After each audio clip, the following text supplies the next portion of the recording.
Hi అండి, నమస్తే. ఇవాల్టి వీడియోలో చేపల ఇగురు ఎలా తయారు చేసుకోవాలో చూద్దాం. ముందుగా స్టవ్ ఆన్ చేసుకుని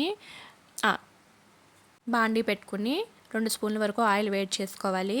ఇలా చిన్నగా కట్ చేసిన ఉల్లిపాయ ముక్కలు కూడా వేసుకుని అందులో కరివేపాకు, పచ్చిమిరపకాయ ముక్కలు కూడా వేసుకుని వేయించుకోవాలి.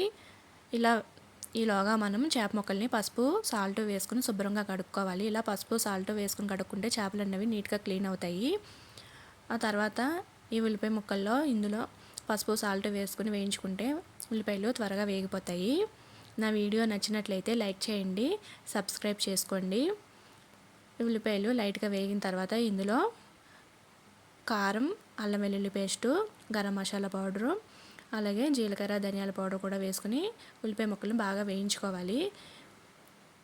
ఇలా వేయించుకున్న తర్వాత మనం ముందుగా శుభ్రంగా కడిగా పెట్టుకున్న చేప ముక్కల్ని ఇలా ఒకదాని తర్వాత ఒకటి నీట్గా సర్దుకున్నట్టు వేసుకోవాలి.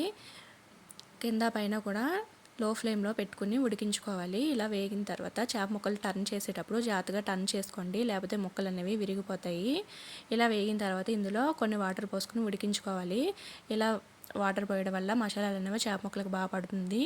టేస్ట్ అడ్జస్ట్ చేసుకుని చూసుకోండి. లాస్ట్లో కొత్తిమీర జల్లుకుంటే ఎంతో టేస్టీ అయిన చేపల ఇగురు రెడీ అయినట్టే. Thank you.